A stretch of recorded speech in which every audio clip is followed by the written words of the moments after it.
الحمدلله که پیغمبر آمد ما در نماز تعلیم داد. این نماز گناه های ما رو میشوه، این نماز بدن ما رو پاک میکنه، این نماز ما را بنده شایسته خدا میکنه. این سر را که میگیری برابر دی بجوله که پا میکنی، این سری بلند میگیریم برابر دی پنجه پا میکنیم، این سری بلند میگیریم برابر دی بجولکا میکنیم، در پیش او تواضع خاکساری میکنیم.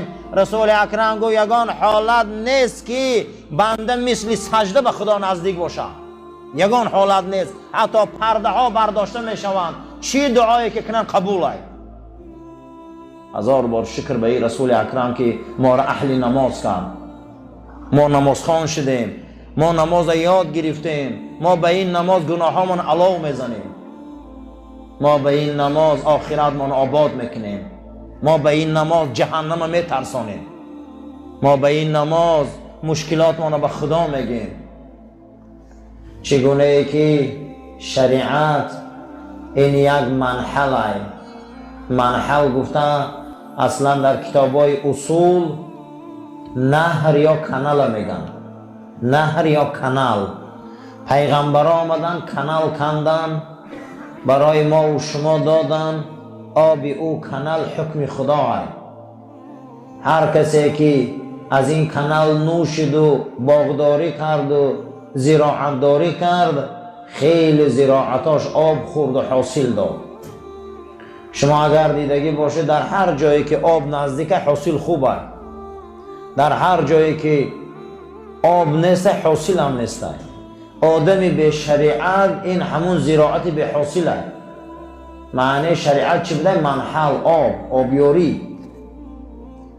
برای هر یکی ما آب در کاره یا نه؟ در زراعت های ما آب در کاره یا نه؟ در باغای ما آب در کاره یا نه؟ خداوند در سوره فتح امت پیغمبر زراعت سرحاصل میگه. مثلهم فی التورات و مثلهم فی الانجیل کزرع میگه، مثل زراعت هم میگه. داستان اینها در تورات آمدگی های، داستان اینها در انجیل آمدگی های. اینا رنگ زراعت سرحاصل هم. الله اکبر. اگر زراعت های سرحاصل بینید خیلی سیاه و کبود شده میخیزن و در اطراف اونها میگه با دو زراعت دیگر هسته که و حاصل ندارن.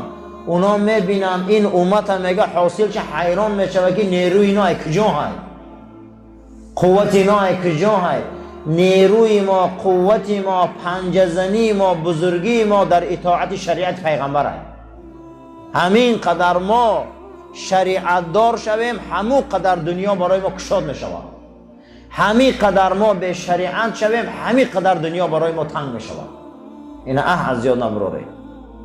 بزرگی آدم ها در شریعت شونه. کسی دینش فروشه، کسی شریعتش خار کنه، کسی کتابش خار کنه، کسی پیغمبرش خار کنه و هیچی نمیشه قسم به خدا. برای همین کزر اینا میگن زراعت هم. شریعت این آب زراعت هم. همین قدر بینین که آدمایی که در آب نزدیکن چقدر حولیاشون خوشرو هست. شریعت نزدیک شدن در کاره. پیغمبر صلی الله علیه و سلم میپرسند، به حضرت در جواب میگن که حیات لکما دلیل و برهان و شریعت. زندگی من هم حجت تونه، هم دلیل تونه، هم شریعت تونه. همین شریعت زندگی رسول اکرم بوده. میگن گو شریعت آدم میزنه، همین زندگی رسول اکرم نکنی خور و ذلیل میشی. و موتی گفتم مردنی من شما مردنی آزاد نگویه که من مردگیم. شما گمان نکنه مرگی من مرگی ساده نگیره. گفتم مرگی من همینه که هر یکی شما را اعمالاتون من آورده میگم. این حدیث صحیحه. شما گمان نکنه که من مرگی ساده دارم.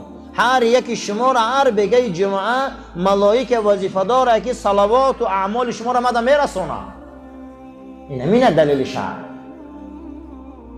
انا این ساعت ها اگر خبر برم پیغمبر الله برای انا امین صلوات رسول اکرم چیزی بزرگه.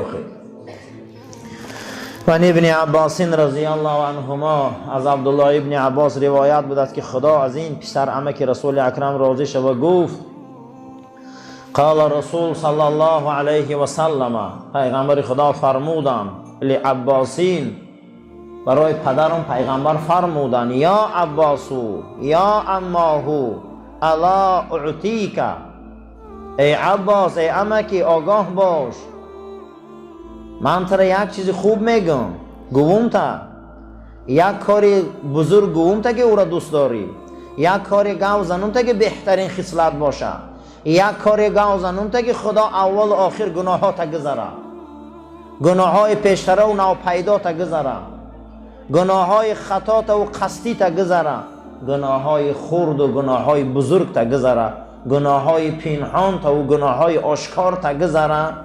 همین خبرت کنم عباس امکی یا نه؟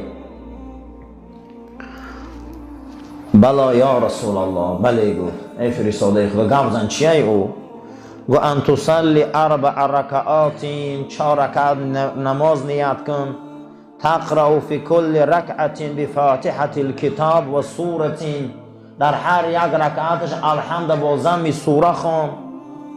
فاذا فرغت من القراءة فی اول رکعت، هر وقت قرائت در اولین رکعت اگر تو تمام کردی گو که راستا ایستادگی سبحان الله والحمد لله والله اکبر 15 مرة، 15 بار همین کلمه را گو. بعد از آن رکوع کن همین گو.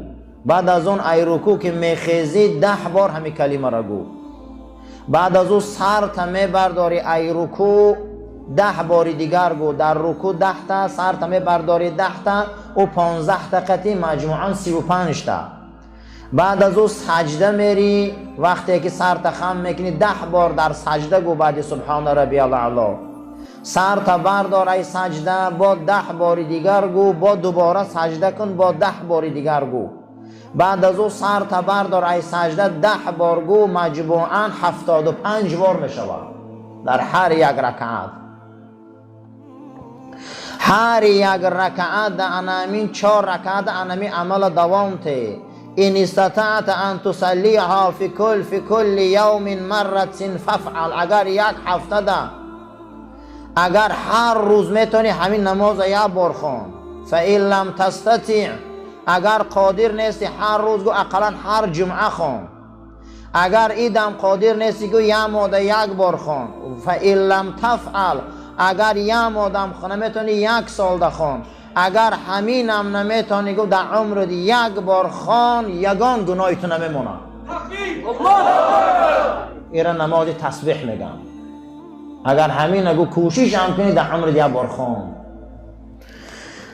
رواه ابو داود و ابن ماجه و ابن خزیمه فی صحیحه. انا من امام روایت کردن این حدیثه.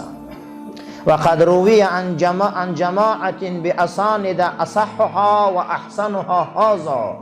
با دیگر علما و دیگر محدثا با از این روایت بقوتر آوردن که امام طبرانی گفته هر وقتا که همین کار کردی بعد التحیات یگام صلوات آلی نخوانده گو اللهم انی اسألک توفیق اهل الهدى و اعمال اهل الیقین و مناصحة اهل التوبه و عزم اهل الصبر و جد اهل الخشیة و طلب اهل الرغبة و تعبد اهل الورع و عرفان اهل العلم حتى اخافك اللهم انی اسألك مخافة تحجزني عن معاصيك حتى اعمل بطاعتك عملا استحيق به رضاك وحتى اناصحك بالتوبة خوفا منك وحتى اخلص لك النصيحة حبا لك وحتى اتوكل عليك في الامور حسن ظن بك سبحان خالق النار. این دعا را کن، از تو یگان گناه نمیمانه مثل از مادر به دنیا آمدی. در یک روایت دیگر آمده است که بعد انامین التحیات این خان و صلوات را خان، شفاعت من حلال کردی امکی.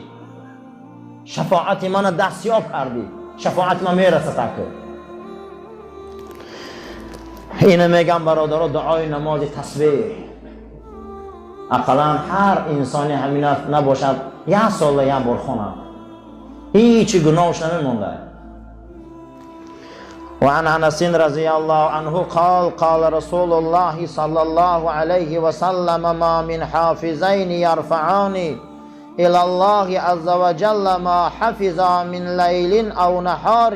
پیغمبر فرمودند دو حالت اگر شما حفظ کنه خدا آبروی شما را میبرداره. گفتن چیست؟ گفتن اولی سحر که بامداد است، آخی اولی شب که خفتن است. شما دو حالت اگر خدا را یاد کنه و ذکر کنه و تسبیح گوه و دعا کنه، خدا ملائکه ها را راهی میکرده است، میگفت است که ای ملائکه چیه اونها چیکار کرده استیان؟ میگن پروردگار را اولی سحر قطعی اولی شب به خیر یاد کرده استیان، تو را یاد میکنم. اشهدکم، شما هم شاهد باشه ملائکه ها، انی قد غفرت لعبد ما بین طرفی صحیفتی، من از اول صبح تا اول شام، از اول شام تا صبح دیگر چه گناهی که میکنه همش عفو کردم. بعد نمازهای خفتن شیشتا تسبیح گوه، آیت الکرسی را خونه، چارخلا را خونیم، هممون دعا کنیم تا نماز بامداد تمام خطاگی را خدا عفو میکرده است. از بامداد کسی میکرده تا شام خطاگی را خدا عفو میکرده. اینا عفو الهی هست.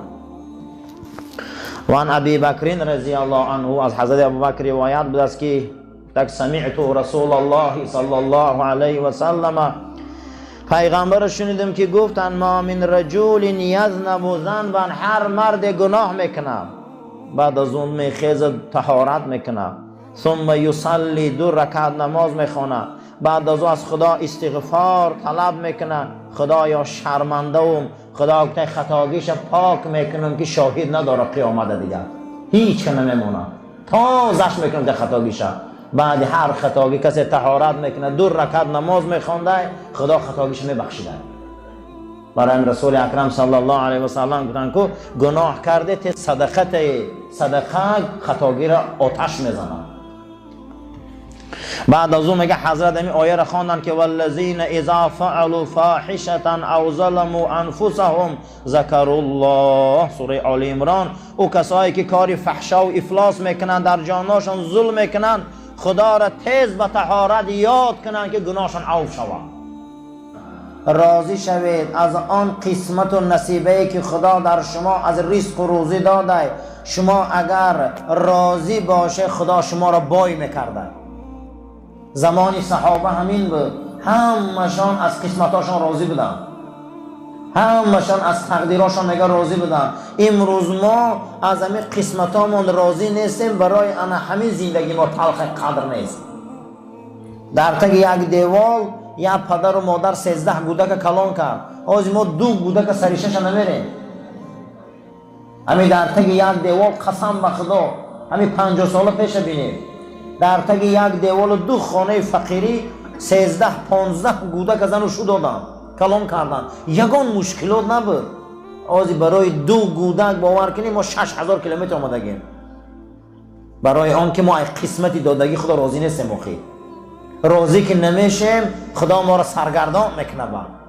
باید ما راضی باشیم ای قسمت. این همین روز 100 روبل هم کار میکنی راضی باش، 10,000 روبل هم کار میکنی راضی باش، 100,000 پول هم میکنی راضی باش. خداوند در بدنت یه نیرو میداده، تو میشیدی بای. بای همینه. بای کیست؟ بای کسی بود است که به قسمت خدا دادگی راضی بده. راضی باشیم، راضی باشیم. این همه دنیا عزیزا. و احسن جوار من جاورک تکن مؤمنا، هر کسی که همسایش حرمت کنه وای مسلمان بوده. کسی همسایش حرمت نمیکنه وای ایمانش کامل نیست.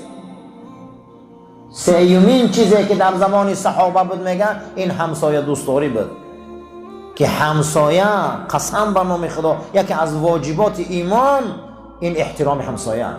همسایه را دوست داره، اگه همسایگی هم موزی به حد ضعیف شده، به حد. کسی که میگه اگر همسایه را احترام کنی تو دان که این احترام کنی تو، این همسایگی تو را میکنه مومن. تو مومنی. و احبب للناس ما تحب لنفسك تكن عدلا. هر چیزی را که برای خودت دوست میداری او را برای مردم دوست دار. تو میشه عادل. عادل که بدای دوست میداری مالت دزن، مولی مردک ندز. دوست میداری غیبت کنن تا مردک غیبت نکن. دوست میداری زنت نگاه کنن، نمیداری زنی مردک نگاه نکن. چیزی را برای خودت دوست میداری او را برای جمعیت دوست دار. چیزی را که برای خودت بد میبینی او را برای جمعیت بد بین. تو بدی در زمین عادل. عدالت همینه برادران. و اقلل الضحک. خنده را کم کنه گفته. خنده را کم کنه. فانه یمیت القلب کما یموت البدن. خنده قلب میکشته چخیل قلب بدن میکشته. من اگر قلب ای کار مونه بدن ای کار میمونه. خنده قلب میکشته. خنده بسیار. حتی در یک روایت صحیح آمدگی است که هر کسی که مردم به حزل و شوخی میخندانه، من حاضرم مقصد مرکزهای حزل و شوخی هستن، هزار مسخره باز صحنه میبره، روز قیامت اینا میمون میخستیان. حدیث صحیح هست. این خندین کمان و این جوروی شوخی کرکا و این دیگر چه تماشا میکنه میخندیم که برابرشان طبق حدیث رسول اکرم اینا فردا میمون میخستیان. اما میمون باز مهم با حضرت میگه در زمان صحابه خنده کم بود.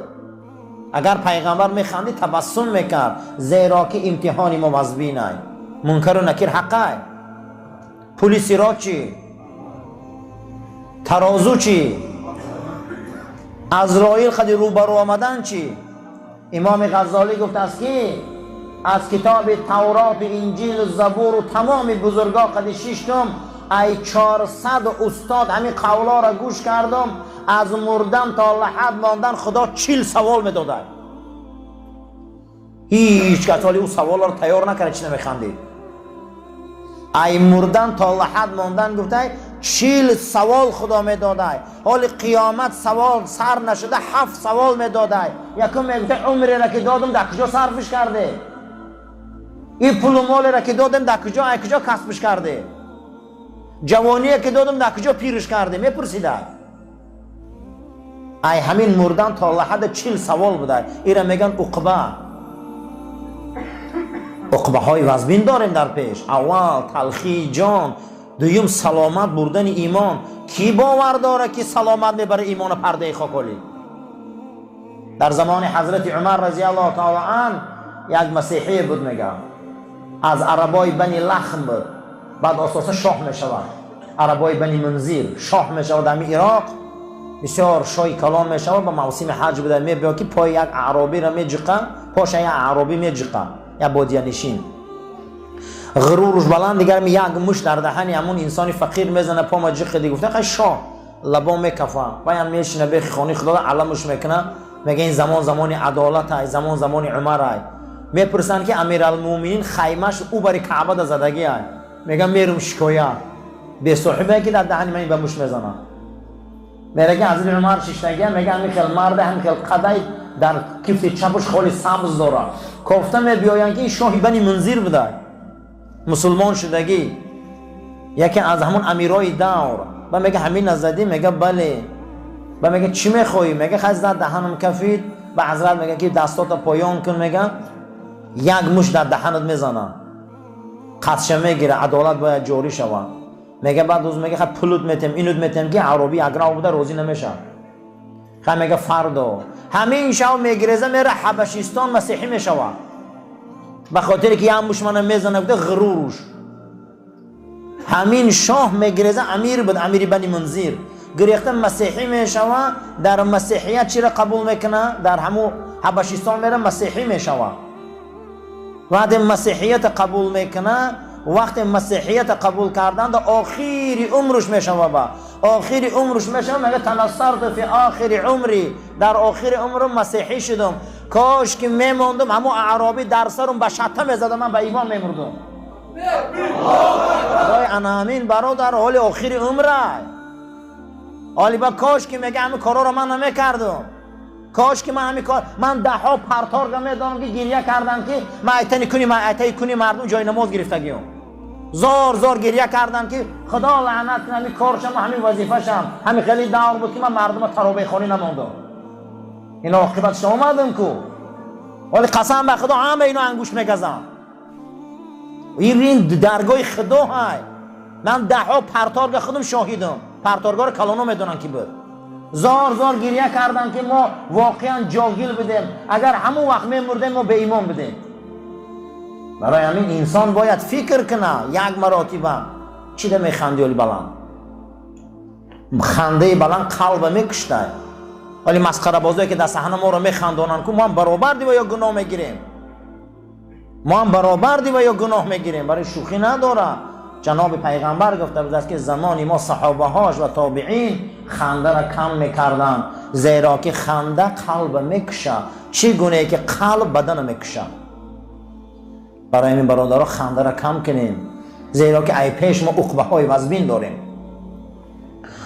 و کان یقول، حضرت گفتن ایها الناس ای مردم انکم لا تنالون ما تحبون الا بترک ما تشتهون. ای مردم شما هیچی را صاحب نمیشه، او آرزو و حواساتان را صاحب نمیشه تا شهوت و کیف و صفا و افلاسی را بس نکنی، تا کیف و صفا را بس نکنی. این رمضان در امروز تا فرو رفتن آفتاب ما چند چی را بس میکنیم، با خدا میگه لعلکم تتقون، شما به تقوا میرسه. تا امروز گشنه و تشنه نمونی با اون درجه نمیرسی.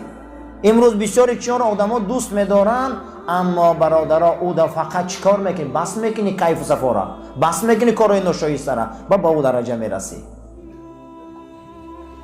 ولا تدركون ما تعملون الا بصبر على ما تکرهون. شما یگان جا پروردگار ما را برای راست هدایت کن، این شبا را برای ما مبارک گردان، از آفت بلا کلفت ما را نگهبان باش، عاقبت کاری ما را به خیر گردان، این جمعیت ما را ایمانشان کامل، مشکلاتشان آسان، از آفت و بلاها نگهبانشان باش، اهل و عیال ما را برای راست هدایت کن، فرمان برداری و توفیق در اهل عیال ما نصیب گردان، ما را محتاج ناکس و نااصل نگردان. پروردگار قرآن حاکم دنیا گردان، سنت نظام دنیا گردان، نام رسول اکرم صلی الله علیه و سلم در تمام دنیا پرچمش بلند گردان. دشمنای اسلام لایق هدایت باشن هدایتشان کن، لایق هدایت نباشن سرنگونشان ساز. اللهم ربنا آتنا فی دنیا حسنة و فی الاخرة حسنة و قنا عذاب النار. آمین یا رب العالمین. و عنایت و یاردم خدا من ای 604 صحیفه قرآن، من همگی 98 صحیفه دیگه مون هیچ، من قرآنم خلاص میشه استاد ساکر 98 صحیفه دیگه 4 بگرد تمام میشه. من انشاءالله که همش خدا ثواب نویسم. صفاتون راست گیره.